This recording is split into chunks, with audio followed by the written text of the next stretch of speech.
ರೈತರು ಕೃಷಿಯಲ್ಲಿ ಯಶಸ್ವಿಯಾಗಲು ಮಾರುಕಟ್ಟೆಯಲ್ಲಿ ಬೇಡಿಕೆ ಇರುವಂತಹ ವಿಭಿನ್ನವಾದಂತಹ ವಿಶಿಷ್ಟವಾದ ಬೆಳೆಗಳನ್ನು ಬೆಳೆದುಕೊಳ್ಳಬೇಕು. ರಾಯಬಾಗ ತಾಲೂಕಿನ ಯುವ ಕೃಷಿಕ ಭೀಮಾನಂದ ಸಿದ್ದಪ್ಪ ಚೌಗಲ ಅವರು ತುಳಸಿ, ಬ್ರಾಹ್ಮಿ, ಅಶ್ವಗಂಧ, ಅರಿಶಿಣ, ಅಮೃತಬಳ್ಳಿ ಹೀಗೆ ಔಷಧೀಯ ಸಸ್ಯಗಳನ್ನು ಬೆಳೆದು ಒಳ್ಳೆಯ ಆದಾಯ ಗಳಿಸ್ತಾ ಇದ್ದಾರೆ. ಬನ್ನಿ ಅವರ ಅನುಭವವನ್ನು ನಮ್ಮೊಂದಿಗೆ ಹಂಚಿಕೊಂಡಿದ್ದಾರೆ, ನೋಡೋಣ.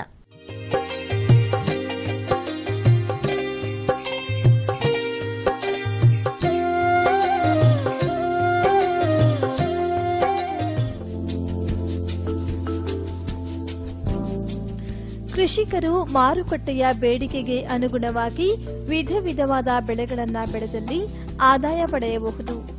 ಔಷಧೀಯ ಗಿಡಗಳನ್ನು ಹಾಕಿಕೊಂಡಲ್ಲಿ ನಿತ್ಯ ನಿರಂತರ ಬೇಡಿಕೆ ಇರುತ್ತದೆ. ಇತ್ತೀಚೆಗೆ ರೈತರು ಔಷಧೀಯ ಬೆಳೆಗಳನ್ನು ಕೂಡ ಹೆಚ್ಚಿನ ಪ್ರಮಾಣದಲ್ಲಿ ಬೆಳೆಯುತ್ತಿರುವುದನ್ನು ಕಾಣಬಹುದು.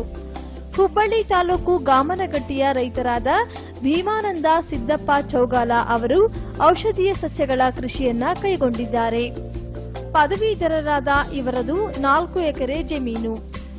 ಕಳೆದ 2 ವರ್ಷಗಳಿಂದ 2 ಎಕರೆಯಲ್ಲಿ ತುಳಸಿ, ಅರ್ಧ ಎಕರೆಯಲ್ಲಿ ಬ್ರಾಹ್ಮಿ ಅಂದರೆ ಒಂದೆಲಗ, ಅರ್ಧ ಎಕರೆಯಲ್ಲಿ ಜಪಾನೀಸ್ ಮೆಂತೋಸ್, ಅರ್ಧ ಎಕರೆಯಲ್ಲಿ ಅರಿಶಿನ ಹಾಗೂ ಅಶ್ವಗಂಧ ಬೆಳೆಗಳನ್ನ ಅಲ್ಲದೆ ಬೇಲಿ ಬೆಳೆಯಾಗಿ ಅಮೃತ ಬಳ್ಳಿಯನ್ನು ಕೂಡ ಬೆಳೆದುಕೊಂಡಿದ್ದಾರೆ. ಧಾರವಾಡ ಕೃಷಿ ವಿಶ್ವವಿದ್ಯಾಲಯದ ತಜ್ಞರ ಸಲಹೆ ಹಾಗೂ ಮಾರ್ಗದರ್ಶನದಲ್ಲಿ ಔಷಧೀಯ ಬೆಳೆಗಳನ್ನು ವೈಜ್ಞಾನಿಕವಾಗಿ ವ್ಯವಸ್ಥಿತವಾಗಿ ಬೆಳೆಯುತ್ತಿದ್ದಾರೆ ಭೀಮಾನಂದ ಅವರು.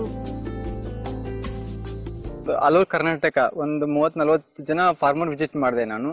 ಸೊ ಬೆಂಗಳೂರಲ್ಲಿ ಒಂದು ಸಿಮ್ಯಾಪ್ ಅಂತ training central government research training centre ಇದೆ, ಅಲ್ಲಿ ಹೋಗಿ ನಾನು ಒಂದು ಟ್ರೈನಿಂಗ್ ತಗೊಂಡು ಬಂದೆ.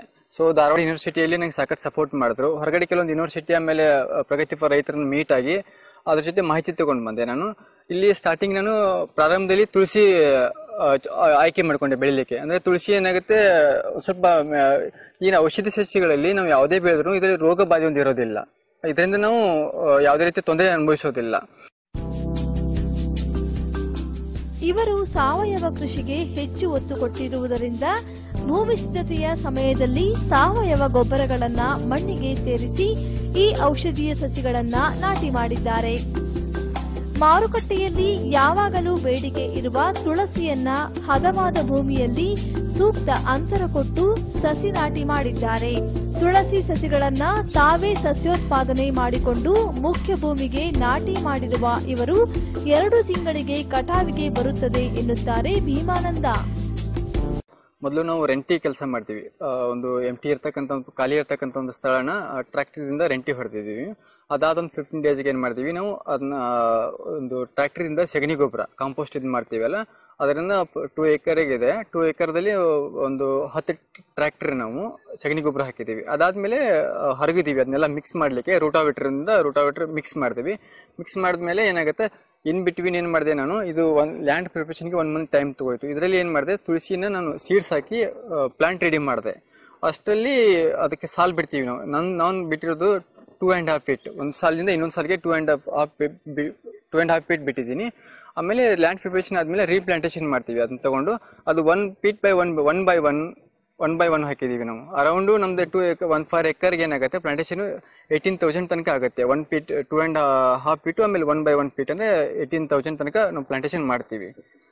ಸೊ ಇದಾದ ನಂತರ ಏನಾಗುತ್ತೆ, ಒಂದು ಫಸ್ಟ್ ಕಟಾವ್ ಏನಾಗುತ್ತೆ 2 monthsಗೆ ಫಸ್ಟ್ ಕಟಾವ್ ಬರುತ್ತೆ. 45 days to 2 months ಕಟಾವ್ ಬರ್ತದೆ. ನಾವು ಹೇಗೆ ನೀರು ಕೊಡ್ತೀವಿ, ಮೇಂಟೆನೆನ್ಸ್ ಆಗಿರ್ತಲ್ಲ ಹಾಗೆ.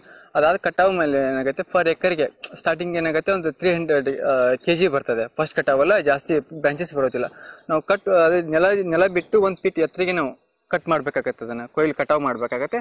ಅವಾಗ ಬ್ರಾಂಚಸ್ ಜಾಸ್ತಿ ಬರ್ತದೆ. ನೆಕ್ಸ್ಟ್ ಕಟಾವ್, ಪ್ರತಿ ಕಟಾವ್ನು ಇದನ್ನಾಗುತ್ತೆ. ಫರ್ ಇಯರ್ ಇದನ್ನ 7 ರಿಂದ 9 ಕಟಾವ್ ಮಾಡ್ಬೋದು ನಾವು. 7 ಕಟಾವ್ ಅಂತೂ ಮಿನಿಮಮ್ ಮಾಡ್ಬೋದು ನಾವು. 45 ಡೇಸ್ಗೆ ಕಟಾವ್ ಬಂದ್ಬಿಡುತ್ತೆ. ಆಮೇಲೆ ಇದ್ರದ್ದು ಏನಾಗುತ್ತೆ, ಇದರಲ್ಲಿ ನಾವು ಇಂಟರ್ ಕ್ರಾಪ್ ಆಗಿ ಏನ್ ಮಾಡಿದೀನಿ, ಆನಿಯನ್ ಹಾಕಿದ್ದೀನಿ. ಅಂದ್ರೆ ಏನಾಗುತ್ತೆ, ಅದು ಆನಿಯನ್ ಮಾರ್ಕೆಟ್ ಒಂದ್ ಸ್ವಲ್ಪ ಗೊಬ್ಬರ ಆಗುತ್ತೆ. ಇದಕ್ಕೆ ಕಳೆ ಸಲುವಾಗಿ ನಾನು ನಂದೇ ಆದ ಒಂದು ಮಷಿನ್ ರೆಡಿ ಮಾಡ್ಕೊಂಡಿದ್ದೀನಿ. ಎತ್ತಿಂದ ಹರಗ್ತಿದ್ದೀನಿ. ಅದೇ ಕಳೆಯನ್ನು ಕಡಿಮೆ ಬರ್ತದೆ, ಜಾಸ್ತಿ ಕಳೆ ಮೇಂಟೆನೆನ್ಸ್ ಏನು ಇರೋದಿಲ್ಲ. ಬಟ್ ಈ ತುಳಸಿಗೆ ಏನಾಗುತ್ತೆ, ರೋಗ ಬಾಧೆ ಯಾವುದೇ ರೀತಿ ಇರೋದಿಲ್ಲ. ನಾನು ಇವಾಗ 1 year ಆಯ್ತು ಮಾಡ್ತಾ ಇದ್ದೀನಿ. ಯಾವುದೇ ರೀತಿ ನಾನು ರೋಗ ಬಾಧೆ ತೊಂದರೆ ಪ್ರಾಬ್ಲಮ್ ಮಾಡಿಲ್ಲ. ಸದ್ಯ ಇವರು ಕೃಷ್ಣ ತುಳಸಿ ಮತ್ತು ರಾಮ ತುಳಸಿ ಎಂಬ 2 ಪ್ರಭೇದದ ತುಳಸಿಯನ್ನ ಬೆಳೆಯುತ್ತಿದ್ದು ಖಾಸಗಿ ಕಂಪನಿಯೊಂದಿಗೆ ಒಡಂಬಡಿಕೆ ಮಾಡಿಕೊಂಡು ತಾವು ಬೆಳೆದ ತುಳಸಿಯನ್ನ ವಿದೇಶಗಳಿಗೂ ರಫ್ತು ಮಾಡುತ್ತಿದ್ದಾರೆ. ಇದೆರಡು ಕೃಷ್ಣ ತುಳಸಿ, ರಾಮ ತುಳಸಿ ಮತ್ತೆ ಸದ್ಯ ಲೆಮನ್ ತುಳಸಿನೂ ಇದನ್ನ ಮಾಡ್ತಾ ಇದ್ದೇವೆ, ಪ್ಲಾಂಟೇಶನ್ ಮಾಡ್ತಾ ಇದ್ದೇವೆ, ರೆಡಿ ಆಗ್ತಾ ಇದೆ ಅದು. ಮತ್ತೆ ಅದರಂತೆ ಇದಕ್ಕೆ ತುಂಬಾ ಒಂದು ಬೇಡಿಕೆ ಇದೆ, ಮಾರ್ಕೆಟ್ ಇದೆ. ನಾವು ಇದೆಲ್ಲ ಎಕ್ಸ್ಪೋರ್ಟ್ ಆಗ್ತಾ ಇದೆ.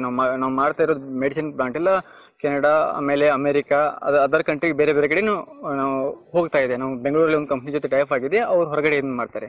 ಇಲ್ಲಿ ಸಾಕಷ್ಟು ಅಮೆರಿಕಾದವರು, ಆಮೇಲೆ ಕೆನಡಾದವರು, ಅದರ್ ಬೆಂಗಳೂರು ಬೇರೆ ಬೇರೆ ಕಂಪ್ನಿಯವರು ಬಂದು ನಮ್ಮ ಲ್ಯಾಂಡ್ ಅಲ್ಲಿ ವಿಸಿಟ್ ಮಾಡಿದ್ದಾರೆ. ಅಂದ್ರೆ ಬೇಡಿಕೆ ಇಟ್ಟಿದ್ದಾರೆ ನಮ್ಗೆ ಎಷ್ಟು ಡಿಮಾಂಡ್ ಬೇಕಂತ. ಆಕ್ಚುಲಿ ನಮ್ಗೆ ಅಷ್ಟು ಅವ್ರಿಗೆ ಪೂರೈಸ್ಲಿಕ್ಕೆ ಆಗ್ತಾ ಇಲ್ಲ. ಒಂದ್ ರೀತಿ ಇಲ್ಲಿ ತುಳಸಿದೇನಿದೆ ಪರ್ ಇಯರ್ 1 ಎಕರೆಗೆ 7ರಿಂದ ಮಿನಿಮಮ್ 3 ಟನ್ ತನಕ ತೆಗಿಬಹುದು ನಾವು. ಮತ್ತೆ ನೀರಾವರಿ ಏನಿದೆ, ನಾವು ಸ್ವಲ್ಪ ಕಪ್ ನೆಲ ಇದ್ರೆ ಒಂದು 15 ಡೇಸ್ಗೆ ಒಂದ್ಸತಿ ನಾವು ನೀರು ಕೊಟ್ಟರು ಸಾಕಾಗತ್ತೆ. ಇದಕ್ಕೆ ತೊಂದರೆ ಇಲ್ಲ ನೀರಿಂದ ಏನು. ಅದು ಸಾಯಿಲ್ ಮೇಲೆ ಜಾಸ್ತಿ ಬರ್ತದೆ. ಒಂದ್ ಸ್ವಲ್ಪ ಕಪ್ ನೀರಿನ ತೇವಾಂಶ ಒಂದ್ ಸ್ವಲ್ಪ ಜಾಸ್ತಿ ಹಿಡಿದಿಟ್ಟುಕೊಳ್ಳುತ್ತದೆ. ರೋಗ ಕೀಟಗಳ ಬಾಧೆ ಹೆಚ್ಚಿಲ್ಲದ ಈ ತುಳಸಿ ಬೆಳೆಯನ್ನು ಸುಧಾರಿತ ಬೇಸಾಯ ಕ್ರಮಗಳನ್ನು ಅನುಸರಿಸಿ ಬೆಳೆ ನಿರ್ವಹಣೆ ಮಾಡುತ್ತಿರುವ ಇವರು ಗುಣಮಟ್ಟದ ತುಳಸಿಯಿಂದ ಅಧಿಕ ಆದಾಯ ಗಳಿಸುತ್ತಿದ್ದಾರೆ. ಸರ್, ಇದು ಹೆಂಗಾಗುತ್ತೆ, ಇದು ಪರ್ ಕೆಜಿ ನಾವು 75 ರುಪೀಸ್ ತಗೊಳ್ತಾ ಇದ್ದಾರೆ.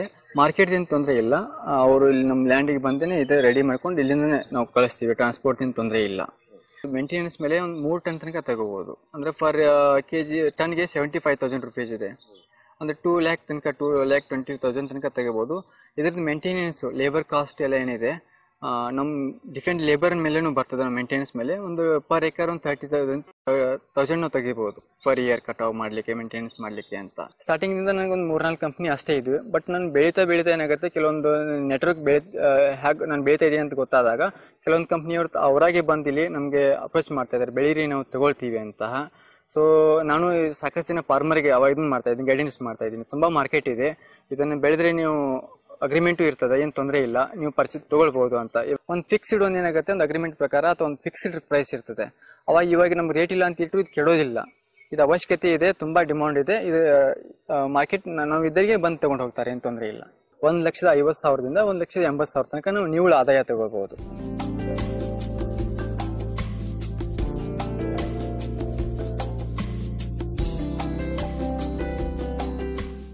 ರೈತ ಬಾಂಧವರೇ, ಇಂದಿನ ಕೃಷಿ ದರ್ಶನ ಕಾರ್ಯಕ್ರಮ ನಿಮಗೆ ಇಷ್ಟವಾಗಿದೆ ಅನ್ಕೊಂಡಿದೀವಿ. ಮತ್ತೆ ಭೇಟಿಯಾಗ್ತೀವಿ ಮುಂದಿನ ಕೃಷಿ ದರ್ಶನದಲ್ಲಿ.